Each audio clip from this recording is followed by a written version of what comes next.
New tonight on KGW News, rebutting rumors and misinformation that ICE plans to set up roadblocks this holiday weekend. I mean, there's people who are just taking social media to put fear into people's feeds and lives. Plus, a sudden twist after authorities say a man reported his dog stolen. Why Gresham police, who found the pup, are now on the hunt for her owner. And beer lovers lament as Rogue Brewery files for bankruptcy. It's pretty crazy that they're going out of business like that. Then later, Christmas meets climate change as Oregon researchers try to make the festive trees more resilient. But first to breaking news in Vancouver, where police are investigating a hit and run they say injured a pedestrian. This is a live look from the scene. Authorities say the person was hit around 8:30 this evening on East 18th Street near Grand Boulevard. The victim was taken to the hospital with serious injuries. Police say the driver kept going. At this point, there is no description of a vehicle or a suspect. We'll update you if we learn more.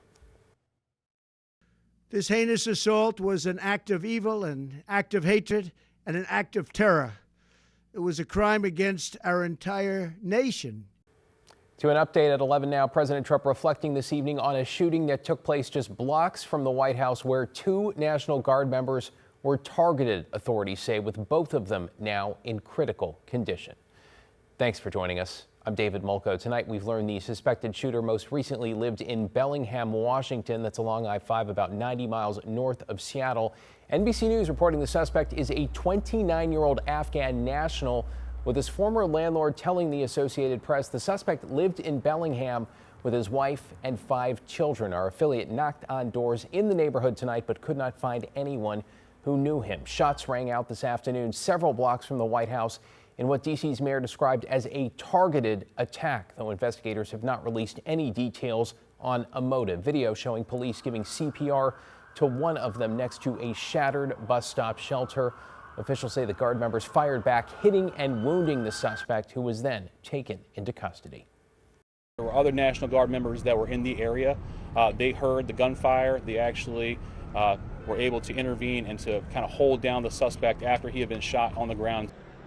According to NBC News, the suspect came to the U.S. in 2021 and was granted asylum this year. A relative telling NBC he served alongside U.S. Special Forces in Afghanistan and came in through a Biden-era program that resettled tens of thousands of Afghans after the American military withdrew from that country. The president tonight calling for the re-examination of all those refugee cases. President Trump also ordering 500 more National Guard members to D.C., despite a judge last week ordering the administration to end the deployment there.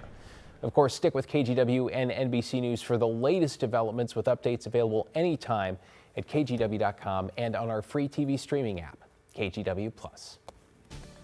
All right, let's return to the Northwest now in the Thanksgiving holiday with more rain heading our way. You're looking live at downtown Portland, where it is 44 degrees in the Rose City. Let's go right to Chief Meteorologist Matt Svino. Matt, happy early Thanksgiving. It sounds like it's going to be a wet one. Thanks, David. Yeah, tomorrow will be, but it's dried out now after the rain we had earlier, and it's cleared out, and that's leading to fog. I'll show you that in a minute, but I'm also watching the next batch of rain, which is offshore, showing up on radar. That will be our rain for tomorrow, Thanksgiving Day. So look for rain early in the morning, even really about 4 a.m. or so. And then it begins windy in the afternoon, temperatures in the mid-50s, but the gusts are going to be reaching about 30 miles an hour in the valley. So yes, it'll turn into a blustery Thanksgiving Day.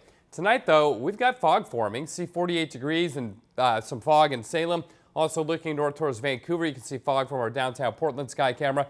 Visibility down to a half a mile in Aurora, and there's also fog in eastern Oregon, and for that reason, there is a dense fog advisory out for this region overnight tonight in the morning. So if you're traveling over the Cascades, maybe down towards Bend, the Dalles, or Pendleton, you will be driving in some pretty thick fog there. Where's the snow? Northern Rockies. If that's your destination, winter storm warnings and winter weather advisories there. They're going to see blizzard conditions and potentially major impacts from the snow and the wind there. Our passes, our Cascades are great. They're above freezing. The roads are wet or dry. So for Thanksgiving, yeah, we've got the turkey out there. Here's the fog overnight. Rain increases tomorrow. It'll get windy at the coast and then windy in the valleys in the afternoon. And after that, pretty much clear sailing. David? Hey, good news for a lot of people there. Thanks, Matt. New tonight, Oregon State Police are debunking what appears to be misinformation on social media, telling us there are no plans for ICE and federal agents to set up checkpoints on area highways this holiday weekend. Alma McCarty spoke with one elected leader doing his best to calm people already on edge. Alma? Yeah, David, Representative Ricky Ruiz tells me he's been working to combat misinformation regarding immigration enforcement for a couple of weeks now, especially since he's seen and heard firsthand about the consistent presence of federal agents in his district. We've seen kind of a steady operations of ICE agents being around our area. There's no question that they're here. In fact, Representative Ricky Ruiz, whose district covers Gresham, says not a day goes by that his office doesn't get a report of someone being picked up by federal agents. I mean, these are really tough times, very difficult times, and but it is really important to verify with confirmed organizations that are doing this work on the ground. That message after rumblings on social media stoked even more fear within the community. Rumors of ICE agents setting up roadblocks or checkpoints along major highways like I-5, 26, and 84. There hasn't been and there continues to be no verified or confirmed information regarding that. Oregon State Police also confirming there are no such plans. If there were something like this to happen, I think someone within the state or this local city or the county would know about this. And as of that right now, there's no indication of anything like this happening. Ruiz taking to his own social media to share that, with a caption reading in part, "Please be cautious about sharing unverified posts that create unnecessary fear and confusion." When you see someone who's just posting pictures or social media posts, obviously it is not worth sharing because there's a lot of misinformation going around. Ruiz says his office will continue to look into the validity of claims, as will organizations like LULAC, Latino Network, and the Portland Immigrant Rights Coalition. David? Yeah, important to flag up the misinformation that's out there and spreading. Thanks, Alma. Appreciate it. Meanwhile, we are continuing to hear the personal stories of those who've been caught up in the immigration crackdown. That includes the co-owner of a Northeast Portland pizza cart who went to Mexico for an immigration interview and then was denied re-entry to the U.S. He is Roberto Hernandez Guerrero, an undocumented immigrant, his family says, who's lived in the U.S. for over 2 decades working as a chef and eventually the owner of a food cart named Riva. His son, since he got married in 2019, he's been trying to get permanent residency, a 6-year process that led him to a final immigration interview in Ciudad Juarez, that's just across the border from El Paso.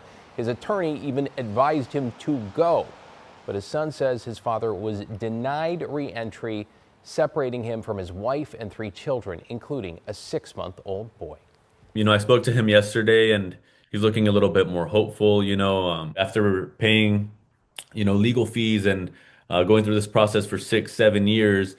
Why would you not go to your final step, if that's what you're supposed to do?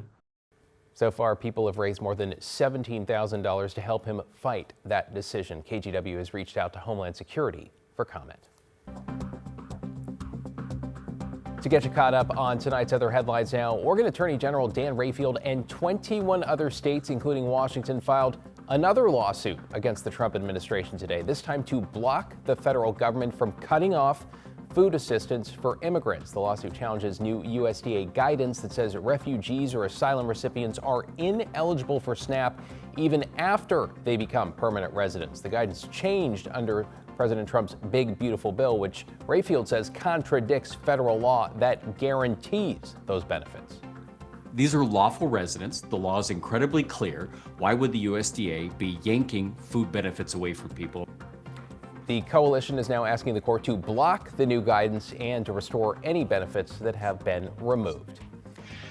In Southeast Portland, police are investigating after a car hit and killed a pedestrian this morning. This was shortly before 6 on Cesar Chavez near Lincoln. Authorities say the driver stayed at the scene and is cooperating. And new tonight, a Gresham man who reported his dog stolen is now accused of making it up. Police say he was also wanted on animal abuse charges. Christian Miles told authorities 4 people attacked him and took his 9-month-old puppy Shayla, but After investigating, police say they found surveillance video that showed Miles repeatedly hitting the dog, then fighting with a person outside a bar while a bystander took hold of the dog out of concern for its safety. Police are now trying to find Miles. The dog is in the care of Multnomah County Animal Services. Developing tonight, Vancouver police are looking for a man they say repeatedly rear-ended a rideshare car. A warning, the video here is difficult to watch, and authorities say it is a case involving domestic violence. This was on November 15th after the rideshare driver picked up a woman from her workplace, there we go, in Vancouver. While they were driving away, police say a driver in another car, the passenger's husband, they say, hit the rideshare vehicle 4 times. A local domestic abuse expert telling us domestic violence situations are at their most dangerous when a survivor attempts to leave. So much of abuse is power and control and isolation. So if that abuser can keep you away from your friends and your family and your community, then they have complete and total control over you. And it is when, the victim is trying to leave that violence escalates. As the rideshare driver was trying to get away, a system in the car detected the collision and immediately called for help. They then drove straight to the police station for aid. By the way, if you or someone you know is a domestic violence survivor, know that help is available 24/7. Just call the National Domestic Violence Hotline. That number, 800-799-7233.